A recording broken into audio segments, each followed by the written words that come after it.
नमस्कार. निवडणुकीची रणधुमाळी या स्पेशल सेगमेंटमध्ये आपले स्वागत. येत्या 20 डिसेंबरला अंबरनाथ नगर परिषदेची सार्वत्रिक निवडणूक होत असून त्याच अनुषंगाने प्रभाग क्रमांक 22 चे शिवसेनेचे सक्षम, प्रबळ तसेच लोकाभिमुख नेतृत्व अशी ओळख असणारे भालचंद्र शेठ भोईर आज आपल्या समोर येत आहेत. प्रभाग क्रमांक 22 मधून भालचंद्र शेठ यांच्या पत्नी सौ मनीषाताई भालचंद्र भोईर तसेच रवी पाटील हे शिवसेना शिंदे गटाच्या माध्यमातून निवडणुकीला उभे आहेत. ते आपले मनोगत व्यक्त करीत आहेत. 25 वर्षांपासून समाजकारण तसेच राजकारणाचा प्रदीर्घ अनुभव तथा सांगड घालणारे भालचंद्र शेठ भोईर आपल्याशी याबाबत. प्रथम सर्वांना माझा जय महाराष्ट्र, जय श्रीराम, जय भीम. दादा, गत 25 वर्षांपासून आपण राजकारण आणि समाजकारण यांची सांगड घालून तिथल्या प्रभागांतर्गत अतिशय सक्षम नेतृत्व अशी आपली ओळख आहे. तर आता सदर निवडणूक लागलेली आहे, तर याबाबत आपण कसं बघताय? सदर निवडणूक लागली असताना गेल्या 30 वर्षापासून म्हणजे ह्या ज्या प्रभाग आहे या प्रभागात गेल्या 30 वर्षापासून मी येथे नेतृत्व घडवलेले आहेत. आणि येथे राजकारण शून्य केलं आहे, पण समाजकारण आम्ही जास्त केलेलं आहे. दादा, विरोधक जे बोलत आहे, गत 25 वर्षांपासून समाजकारण तथा राजकारणाचा अनुभव याबाबत आपली प्रतिक्रिया. विरोधकांचा गेल्या 25 वर्षातील राजकारणाचा जो अनुभव आहे या बाबतीत येथील जनता व आम्ही खूप जाणून आहे. कारण विरोधकांचा राजकारण हा एकतर पहिला समाजात तेढ निर्माण करणं आणि त्याच्यावर आपली राजकीय पोळी भाजून घेणं. दुसरं राजकारण की आमच्या येथील पाणी जाणून बुजून बंद करणं किंवा कमी करणं आणि त्याच्यावरती राजकारणाची पोळी भाजून घेणं. किंवा जे कामं आहेत ज्या कामांचं 5 वर्षातील तुम्ही अनुभव घ्या, आज 25 वर्षाचा अनुभव घ्यायला गेलात तर कामं त्यांची शून्य होतील. पण 5 वर्षाची अनुभव घ्या, नगरसेवक झाल्यानंतर कामं करायची नाहीत आणि जेव्हा निवडणूक लागते तेव्हा काहीतरी एक 4-5 कामं करून घ्यायची. हा अनुभव म्हणजे जनतेला त्यांच्या राजकारणाचा अनुभव खूपच आहे. त्याबद्दल येथील जनतेला ते सांगायची काही गरज नाही. आणि समाजकारण ह्यावर जो त्यांचा हे तो तरी आम्हाला तरी शून्य वाटतं. कारण इथल्या जनतेला देखील शून्य वाटतं. कारण समाजकारणावरती बोलायचं झालं तर समाजाभिमुख जी कामे असतात ती त्यांनी कधी केली हे आम्हाला माहिती नाही. कारण समाजाभिमुख जी कामं असतात जेणे की तुम्ही समाजासाठी कुठेतरी रक्तदान शिबिरे म्हणा किंवा रोजगार मेळावे म्हणा किंवा महिला सक्षमीकरणासाठी काही जे सरकारी योजना आहेत त्या राबवणे म्हणा किंवा तुम्ही आधार कार्ड कॅम्प म्हणा, पॅन कार्ड म्हणा किंवा तुम्ही झिरो बॅलन्स खाते म्हणा की अशा ज्या समाजाभिमुख कामे आहेत की तुम्ही कुठली आंदोलने म्हणा किंवा तुम्ही उत्सव म्हणा, जसे की आपले श्रीराम नवमी असो किंवा नवरात्र उत्सव असो, गणपती उत्सव असो किंवा महिलांसाठी काही स्पर्धा असो, तर समाजाभिमुख जी कामे हे समाजकारण हे आम्हाला तरी किंवा येथील जनतेला तरी या 25 वर्षात कधी दिसलेलं नाहीये. दादा, विरोधकांकडून सातत्यपूर्ण स्वरूपात तिसरा टर्म आणि कामाचा अनुभव याबाबत मतदान करा असे आवाहन करण्यात येते. कसं काय बघता याकडे?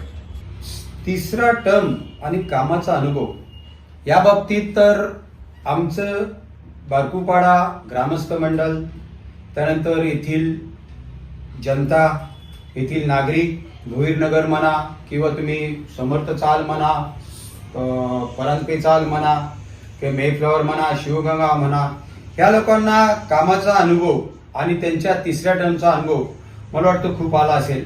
कारण आमच्या बारकुपाड्यातील जो रस्ता बनवला गेला तो रस्ता ह्या प्रकारे बनवला गेला की लोकांची घरं खाली गेली आणि तो रस्ता वरती आला. त्यामुळे लोकांच्या घरात पावसाळ्यात पाणी जायला लागलं आणि त्यामुळे लोकांना जो भुरदळ पडला त्यांच्या स्वतःच्या खर्चाने त्यांना ती घरं वरती घ्यावी लागली, भरणी करावी लागली आणि तो जो खर्च आहे तो कामाचा अनुभव त्यातून एक दिसून येतो.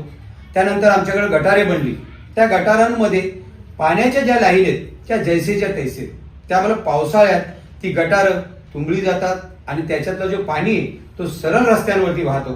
त्यामुळे तोही आम्हाला कामाचा अनुभव चांगला आहे. भोईरनगर येथील ड्रेनेज लाईनचं काम 50 लाखाचं काम होतं, पण ती ड्रेनेज लाईन बनली, त्याच्याने लोकांच्या घरामध्ये ड्रेनेजचं पाणी जावं गेलं.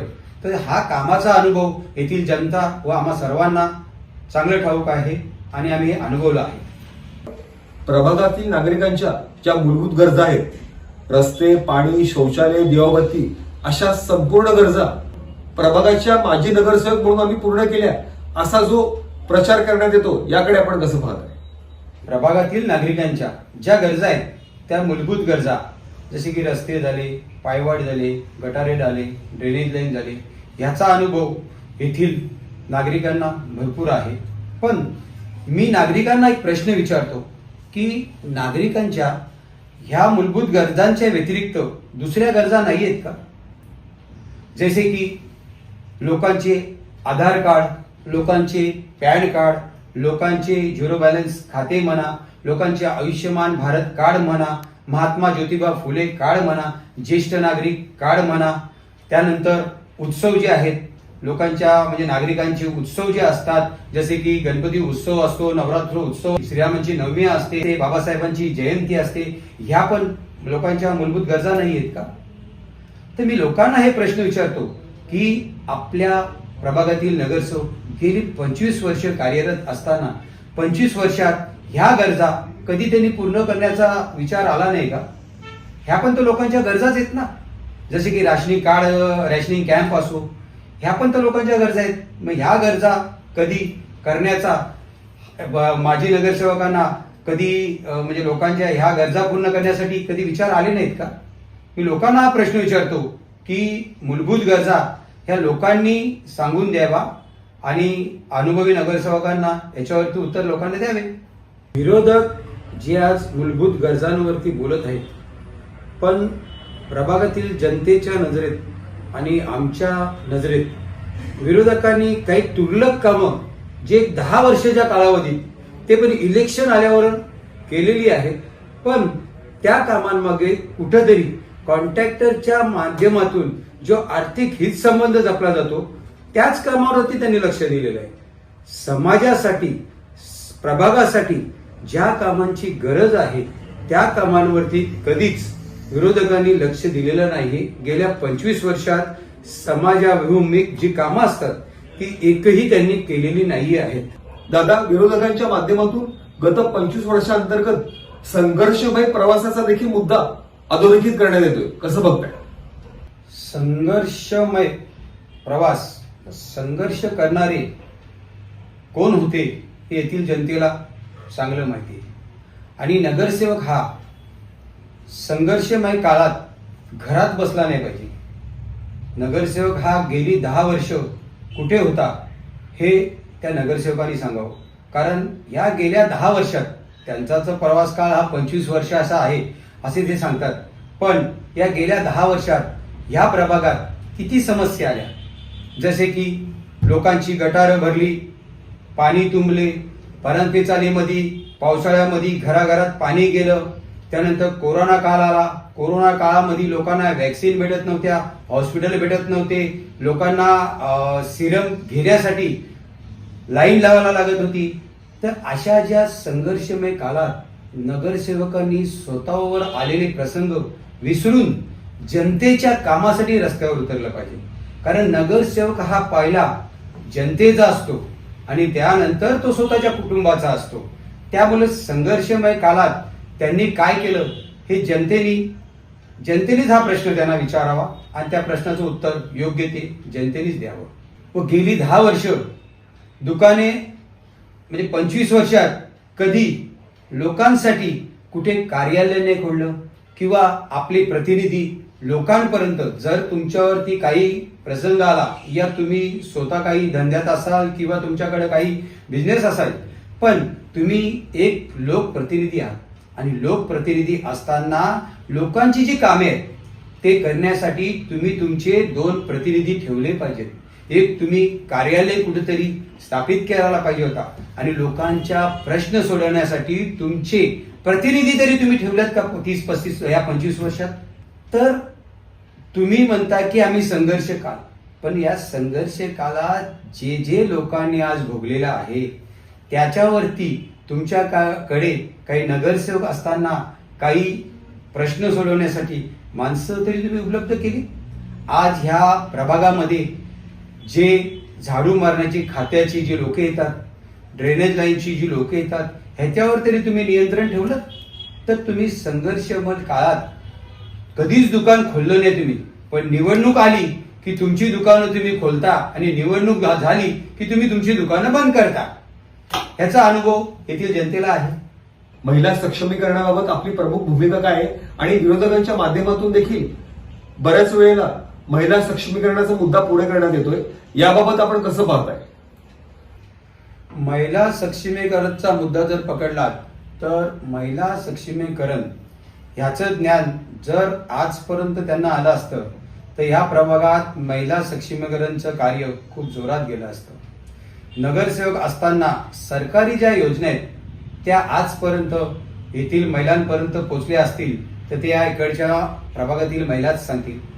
कारण त्या योजनांबद्दल त्यांना त्याचा ज्ञान असेल किंवा नसेल, पण महिलांच्या ज्या योजना आहेत आज या गेली 25 वर्षात सरकारने खूप योजना आणल्या, पण त्या योजना आजपर्यंत आमच्या येथील महिलांपर्यंत पोहोचलेल्या नाही. जसे की महिलांसाठी लाडकी बहीण योजना असेल, महिलांसाठी मातृवंदना योजना असेल, बालिकांसाठी बालिका योजना असेल, महिलांसाठी आर्थिक कर्ज योजना आहेत त्या आहेत, बचत गट असेल. तर अशा ज्या योजना आहेत ह्या आजपर्यंत मला तरी वाटत नाही की महिलांपर्यंत पोहोचल्या असतील, किंवा त्याचा कमीत कमी महिलांपर्यंत ह्या योजना आहेत ह्याचं मार्गदर्शन जरी पोहोचलं असेल तरी आम्हाला त्या गोष्टी कुठेतरी समाधानी वाटल्या असत्या आणि येथील जनतेला देखील त्याचं समाधान वाटलं असतं. दादा, विरोधकांच्या माध्यमातून तरुणाईच्या सक्षमीकरणाकरता काही वक्तव्य पुढे येत आहेत, त्याकडे आपण कसं पाहताय? तरुणांच्या बाबतीत बोलायचं झालं तर गेली 25 वर्ष विरोधक येथे कार्यरत असताना आम्ही व आमच्या येथील तरुणांनी कधी कुठली योजना पुढे आली अशी मला तरी दिसून आलेली नाही. कारण तरुणांसाठी सरकारने मुद्रा योजना आणलेल्या आहेत, पंतप्रधान मंत्री रोजगार योजना आणलेली आहे, युवकांसाठी कौशल्य विकास योजना पुढे आलेली आहे, तसेच तरुणांना 10 लाख कर्ज हे सरकार देत आहे. पण आजपर्यंत आमच्या नजरेत तरी येथील तरुणांसाठी कधी मार्गदर्शन शिबिरे सुद्धा आयोजित केलेली गेलेली नाहीत. व जर तरुणांना ह्या योजनांचा लाभ मिळो अशा प्रकारचा कुठलं काम करताना आम्हाला दिसलेलं नाहीये. फक्त निवडणूक पुढे आली म्हणून तरुण वर्गाला आकर्षित करण्यासाठी तरुण वर्गावरती भाष्य केले जात आहे हे मला दिसून येत आहे. दादा, विरोधकांच्या माध्यमातून प्रचारांतर्गत सदर प्रभाग हा माझा माहेर किंवा सासर, तसेच सदर प्रभागातील नागरिक माझे नातेवाईक असल्याबाबतची भावनिक साथ यावेळेस विरोधकांच्या माध्यमातून घालण्यात येते, आपण याकडे कसं पाहताय? गेल्या 25 वर्षातील सांगण्याचं आणि मागील निवडणुकीचं सांगण्याचं, तर मागील निवडणूक ही भावनिक साथ घालूनच जिंकली गेली. पण या प्रभागातील जनता म्हणजेच ये पब्लिक है भाई, पब्लिक ये सब जानती है. त्यामुळे यापुढे भावनिक साथ घालून निवडणूक जिंकता येणार नाही. कारण गेल्या 25 वर्षातील अनुभव हा जनतेने पाहिलेला आहे आणि कुठेतरी विकासाच्या मुद्द्यावर कमी पडल्यामुळेच जनतेला आणि सासर माहेर आणि नातेवाईक यांना भावनिक साथ घालण्यात येत आहे. पण प्रभागातील जनता सुज्ञ आहे, या भावनिक साथला दाद देणार नाही. दादा, विरोधकांच्या माध्यमातून नगरसेवक कसा असावा याबाबतची व्याख्या अधोरेखित करण्यात येते, याकडे आपण कसं पाहताय? विरोधकांना नगरसेवकाची व्याख्या हीच समजली आहे किंवा नाही हे मला तरी समजलं नाही. कारण गेल्या 25 वर्षात नगरसेवकाचं काय कर्तव्य असतं हे कर्तव्य पार पाडलेलं येथील जनतेने तर पाहिलेले नाही. कारण नगरसेवक हा नगराचा सेवक आहे. जनता येथील लोकप्रतिनिधी निवडून देते, तर नगरातील जनतेचे जे नगरसेवकापासून जी अपेक्षा असते ती कुठे पूर्ण झालेली मला दिसत नाही. कारण त्याचं कारण असं आहे की येथील जनता सरकारला कर रूपी टॅक्स भरते आणि त्या कर रूपी टॅक्सच्या माध्यमातून नगरपालिकेच्या माध्यमातून जो नगरसेवक निवडून जातो, म्हणजे जनता जो नगरसेवक निवडून देते त्या नगरसेवकाने त्या नगरपालिकेतून तो जो कर भरलेला असतो त्या कराच्या माध्यमातून, तसेच सरकारच्या माध्यमातून, खासदारांच्या माध्यमातून, आमदारांच्या माध्यमातून जो निधी उपलब्ध होतो आणि तो निधी आपल्या प्रभागातील जनतेसाठी हाणायचा असतो, नगरातील कामांसाठी हाणायचा असतो. तर ही जी कामं आहेत ही कुठे कमी पडलेली दिसत आहेत. आणि नगरसेवक कसा असावा किंवा नगरसेवकासाठी फिट असावा, तर आपण तर शरीराने फिट आहेतच, पण नगरातील जनतेसाठी फिट व्हाव्या अशी आमची इच्छा आहे आणि येथील जनतेची इच्छा आहे. आणि नगर सेवकांनी इथे कामं काय आणावीत, तर या प्रभागात जी कामे आहेत, जसे की रस्ते असो, गटारे असो, पाणी असो, तुमचे ड्रेनेज लाईन असो, किंवा सरकारच्या ज्या तरुणांसाठी असणाऱ्या योजना असो, महिलांना सक्षमीकरण करण्यासाठी ज्या योजना असो, जे सण उत्सव समाजासाठी असो, येथील या प्रभागात जे पण समाज आहेत त्या सर्व समाजांच्या बरोबर राहून त्यांचे सुख दुःखात सहभागी होणारा नगरसेवक असावा. आपले दुःख साईडला करून नगरातील जनतेसाठी जो धावून जाणारा नगरसेवक असा नगरसेवक असावा. रात्र अपरात्री धावून जाणारा नगरसेवक असावा. जसे की आमच्या प्रभागात आम्ही निवडणुकी संदर्भात म्हणावे किंवा आमच्या माध्यमातून आम्ही जी शाखा खोलली आहे त्या शाखेच्या माध्यमातून आम्ही जे प्रतिनिधी पुढे गेलेले आहेत, जसे की आमच्या प्रभागात सर्व जनतेला माहिती की आमच्या इथे सारिका असे किंवा शीतल असो किंवा आमचा एक प्रकाश नलावडे असो, ज्याला आमच्या येथील जनतेने कॉमन मॅन ही उपमा दिलेली आहे. त्याचं कारण हे आहे की लोकांच्या रात्री 2 असो किंवा 3 वाजता असो, कोणाचं काही मयत झालं असो किंवा कोणाला अँब्युलन्स लागो किंवा कोणाचा पोलीस स्टेशनचा प्रॉब्लेम असो, अशा ज्या पण समस्या आहेत त्या सोडवण्यासाठी आमची ही शिव मंदिर शिवशाना शाखा ही 24 घंटे उपलब्ध असते. आणि त्या माध्यमातून आमचे जे प्रतिनिधी आहेत आणि त्यांच्या माध्यमातून आम्ही ही कामं करत असतो. आणि त्यामुळे नगरसेवक कसा असावा येथील जनता हा प्रश्न विरोधकांना विचारत आहे आणि त्याचं उत्तर त्यांनी जनतेला द्यावं. दादा, सदर प्रभागांतर्गत आपल्या माध्यमातून जे शिवसेनेचे 2 उमेदवार उभे केलेले आहेत, याबाबत आपल्या सदर प्रभागांतर्गत शिवसेनेचं विजन काय, आपलं विजन काय आपल्या माध्यमातून? आज 22 नंबर प्रभाग, या प्रभागात पाण्याची समस्या खूप आहे. पाण्याची समस्या अशी आहे की आज आपल्या बाजूचा शिवगंगा येथे दिवसाला पाणी येतं, पण आमच्या प्रभागात पाण्याची समस्या अशी आहे की 1 दिवसाआड पाणी येतं आणि तेही 1 तास येतं. तर त्यासाठी मी माननीय खासदार साहेब व आमदार साहेब यांच्या माध्यमातून आम्ही एक जागा उपलब्ध करून दिलेली आहे पाण्याच्या टाकीसाठी. तर आज जी 258 करोडाची जी अमृत योजना आलेली आहे त्या अमृत योजनेच्या माध्यमातून आम्ही आमच्या या प्रभागात पाण्याची टाकी निर्माण करून आमच्या या प्रभागातील जो पाण्याचा प्रश्न आहे तो आम्ही सोडवणार आहोत. त्यानंतर आमचे जे युवक आहेत त्या युवकांसाठी आम्ही एक जिम, बंदिस्त जिम, एक वाचनालय व एक समाज मंदिर जो आमच्या बारकुपाडा ग्रामस्थांसाठी तो एक आम्ही लवकरात लवकर उपलब्ध करून देणार आहोत.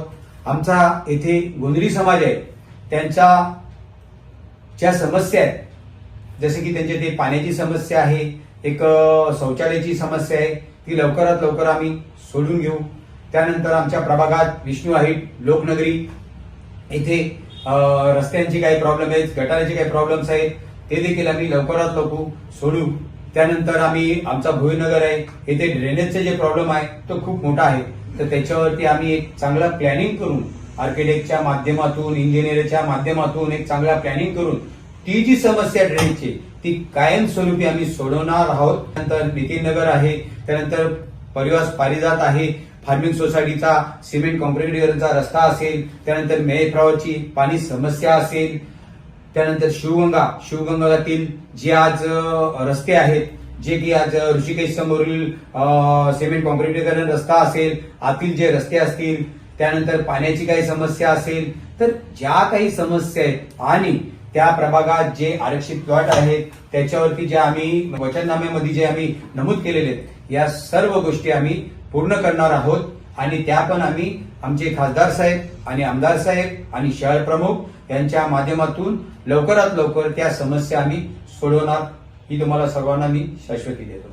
बघा, शिवसेना माननीय एकनाथजी शिंदे साहेब व आमचेच नाही तर या संपूर्ण अंबरनाथचे लाडके असे खासदार डॉक्टर श्रीकांतजी शिंदे साहेब व आमचे आमदार डॉक्टर बालाजी किनीकर व आमचे शहर प्रमुख अरविंदजी वारीकर या सर्वांचा जो व्हिजन आहे की अंबरनाथ शहर आणि अंबरनाथ पॅटर्न, तर मी जनतेला एक आव्हान करत आहे, अंबरनाथच्या जनतेला एक आव्हान करत आहे की खासदार साहेबांनी जो दृष्टिकोन अंबरनाथसाठी ठेवलेला आहे त्या दृष्टिकोनाला अंबरनाथच्या जनतेने साथ द्यावी. कारण अंबरनाथ हे कुठंतरी ठाण्याच्या धर्तीवर आज जी कामं होत आहेत ती कामं तुम्ही सर्व पाहत आहे आणि येथील जनता पाहत आहे.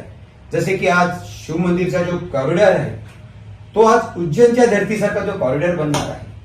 आज आपल्या इथे शूटिंग रेंज आलेलं आहे, आपल्या इथे युपीएससी एमपीएससी स्कूल आलेलं आहे, मेडिकल कॉलेज आलेलं आहे, आपल्या इथे नाट्यगृह आलेलं आहे. तर असे जे काही खासदार साहेबांचे जे विचार आहेत तर मी येथील जनतेला, प्रभाग क्रमांक 22 मधील जनतेलाच व अंबरनाथ शहरातील जनतेला आवाहन करत आहे की तुम्ही खासदार साहेबांनी जो अंबरनाथला पुढे नेण्याचा दृष्टिकोन केलेला आहे आणि आमच्या या प्रभागाला पुढे नेण्याचा दृष्टिकोन केलेला आहे, तर तुम्ही पहिले खासदार साहेबांना साथ द्या, आमदार साहेबांना साथ द्या आणि त्यानंतर आमच्या शिवसेनेला आणि आमच्या शिवसेनेच्या उमेदवारांना साथ द्या, अशी मी त्यांच्यापर्यंत ग्वाही करत आहे. आणि राहिलेला आमचा पुढील व्हिजन तर 22 क्रमांक या वार्डसाठी, तर खासदार साहेबांनी मला स्पेसिफिक सांगितलेलं आहे की आम्ही म्हणजे मी, रवी पाटील, खासदार साहेब आणि आमचे एकनाथजी शिंदे साहेब 1-1.5-2 महिन्यापूर्वी आमची ह्या प्रभागाबद्दल चर्चा झाली असताना आम्हाला म्हणजे खासदार साहेबांना आणि माननीय एकनाथ शिंदे साहेब बोलले की शिवगंगा हा शिवसेनेचा आहे आणि शिवसेना ही शिवगंगेची आहे, त्यामुळे तिथे काही वेगळा प्रकार घडेल असं मला तर काही दिसत नाही. तर खासदार साहेबांनी त्यावर तो शब्द एक पकडून ठेवला आणि मला व रवींद्र पाटील यांना आदेश दिले की शिवगंगामध्ये जे पण आरक्षित प्लॉट आहेत त्या सर्व आरक्षित प्लॉट वरती तुम्ही प्लॅनिंग करा आणि आपल्याला आणि तुमच्या शिवगंगा आणि 22 नंबर प्रभागातील जनतेला दाखवून द्या की शिवसेना ही शिवगंगेची आहे आणि शिवगंगा ही शिवसेनेची आहे. त्या माध्यमातून तुम्ही तिथे काम करून दाखवा आणि मी तुमच्या पाठीशी आहे, कुठलाही निधी तुम्हाला मी कमी पडून देणार नाही, असा त्यांनी आम्हाला खासदार साहेबांनी शब्द दिलेला आहे. आणि त्यामुळे आम्ही तोच विचार आणि तोच विकास जनतेपर्यंत घेऊन जात आहे. दादा, शिवसेना पक्षाच्या माध्यमातून आपल्याकडे या प्रभागाअंतर्गत प्रभाग क्रमांक 22 अंतर्गत पक्षाने धुरा दिलेली आहे आणि सदर प्रभागाअंतर्गत आपल्या माध्यमातून नगरसेवक निवडून यावेत याकरता एक जबाबदारी टाकण्यात आली आहे. आपण त्याकडे कसं पाहताय?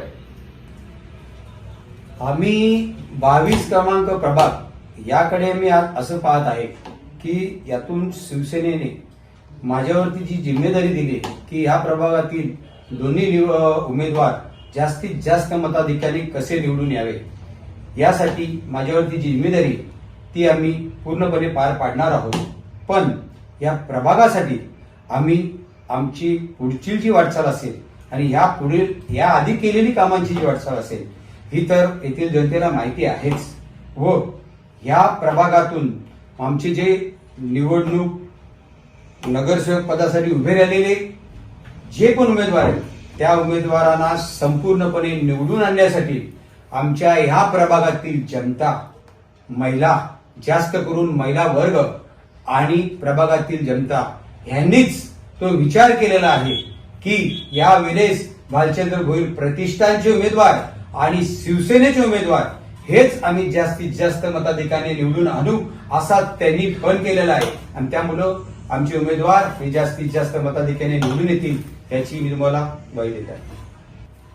दादा, तरुणाई झाली अथवा महिला झाल्या तसेच ज्येष्ठ नागरिक या सर्व हे समाजाचे जे सर्व घटक आहेत यांच्याबाबत आपलं कसं विजन, यांच्यासाठी काही पुढील सुखसुविधांसाठी आपण काय कार्य करणार, म्हणजे याच्याबाबत आपले काय विजन? बघा, गेल्या म्हणजे एक 2004 पासून आमचं प्रतिष्ठान स्थापन झालं. त्या माध्यमातून आम्ही आमच्या ह्या प्रभागात आम्ही युवकांसाठी रोजगार मेळावे भरवलेले आहेत. युवकांना आम्ही रोजगार मिळवूनही दिलेला आहे. आज आमच्या प्रतिष्ठानच्या माध्यमातून MIDC मध्ये कमीत कमी 250 ते 300 युवक हे आज तिथे परमानंट पण आहेत आणि कामालाही आहेत आणि आम्ही ते लावलेलेही आहेत. महिला डिफाईन्स कंपनीमध्ये कमीत कमी 250च्या महिला असतील ज्या आम्ही त्यांना इथून लावलेले आहेत. तर युवकांसाठी आणि युवतींसाठी आम्ही रोजगार हा उपलब्ध करून दिलेला आहे आणि यापुढेही आम्ही युवकांसाठी ज्या सरकारी योजना असतील त्या आम्ही त्यांच्यापर्यंत पोहोचवणार आहोत. या आधीही पोहोचवलेले आहेत आणि या पुढेही पोहोचवणार आहोत. पण आज आम्ही शिवसेनेमार्फत, कारण आज आम्ही एक शिवसैनिक आहोत आणि एक शिवसेनाची शिवमंदिर शाखा आहे आणि त्या माध्यमातून आम्ही कामं करत आहोत.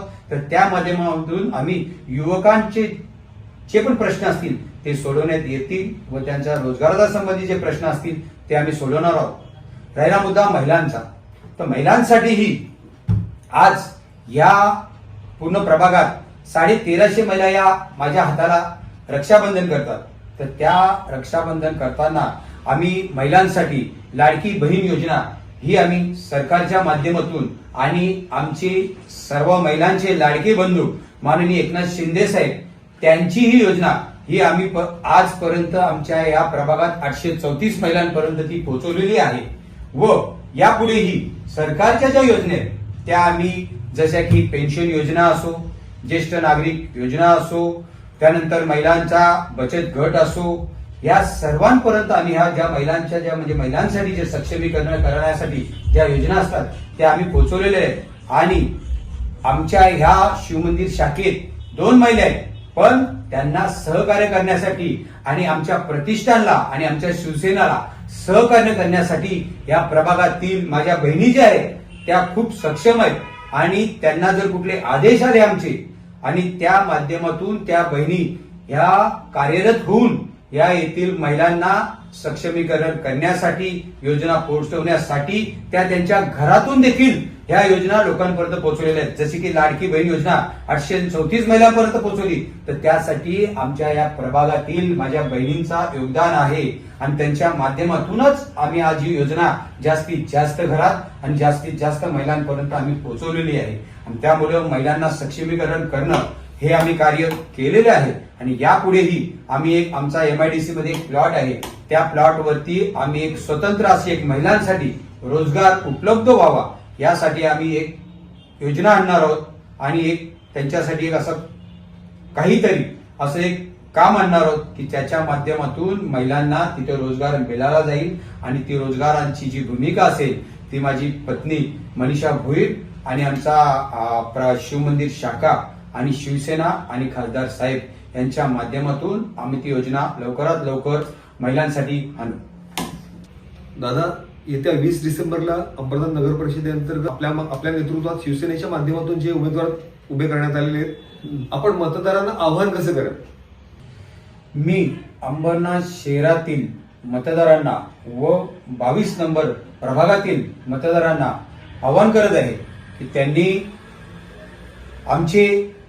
आमचे लाडके खासदार डॉक्टर श्रीकांतजी शिंदे साहेब यांचा अंबरनाथसाठी असलेला जो दृष्टिकोन व त्यांच्या दृष्टिकोनातून जो अंबरनाथ घडवायचा आहे त्या दृष्टिकोनाला समोर ठेवून मी अंबरनाथच्या जनतेला आवाहन करत आहे की शिवसेनेतर्फे आमच्या नगराध्यक्षाच्या पदाच्या ज्या उमेदवार आहेत, मनीषाताई वाळेकर या एक अनुभवी व्यक्तिमत्व आहे आणि त्यांना अंबरनाथ मध्ये जेवढे पण उमेदवार आमच्या शिवसेनेचे उमेदवार आहेत त्यांना सर्वांना भरघोस मतांनी निवडून आणावे व 22 नंबर प्रभागातील जे आमचे 2 उमेदवार निवडणुकीसाठी सामोरे जात आहेत त्या दोन्ही उमेदवारांपासून त्यांच्या माध्यमातून मी या शिवगंगा प्रभाग व बारकुपाडा प्रभाग या दोन्ही प्रभागातील संपूर्ण कामे, समस्या, तरुणांसाठी असलेली कामे, ज्येष्ठांसाठी असलेली कामे, महिलांसाठी असलेली कामे,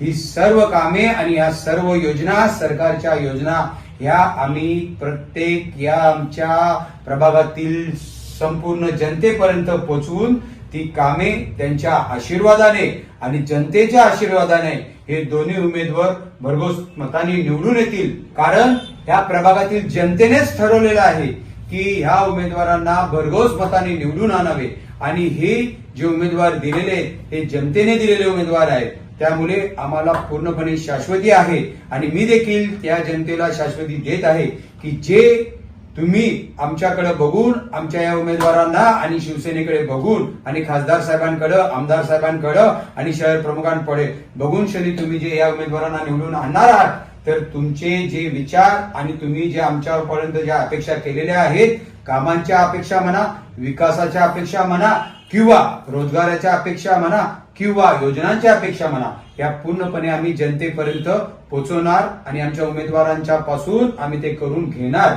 ही आम्ही तुम्हा सर्व मतदारांना शाश्वती देत आहे व सर्वांना मी आवाहन करते की तुम्ही सर्व भरघोस मतांनी स्वतःहून घरातून निघून या दोन्ही उमेदवारांना आणि अंबरनाथ शहरातील संपूर्ण शिवसेनेच्या उमेदवारांना व आमच्या नगराध्यक्षाच्या पदाच्या ज्या उमेदवार आहेत, मनीषाताई वाळेकर या एक अनुभवी व्यक्तिमत्व आहे आणि त्यांना आज या माझ्या प्रभागातील जनतेला मी आवाहन करत आहे व शहरातील जनतेला आवाहन करत आहे की तुम्ही नगराध्यक्ष पदाच्या ज्या आमच्या उमेदवार आहेत त्यांना भरघोस मतांनी निवडून आणावे व प्रत्येक विभागातील, प्रत्येक प्रभागातील आमचे शिवसेनेचे जे उमेदवार आहेत त्यांना तुम्ही भरघोस मतांनी निवडून आणा व आमच्या या 22 प्रभागातील आमच्या मनीषाताई भोईर तसेच रवींद्र चाहू पाटील यांना भरघोस मतांनी निवडून आणावे असे मी मतदारांना आवाहन करत आहे. संघर्ष हक्कासाठी, सर्वसामान्यांच्या भविष्यासाठी अंबरनाथ बदलते, अंबरनाथ बदलूया.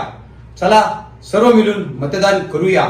जय हिंद, जय महाराष्ट्र, जय श्रीराम, जय भीम.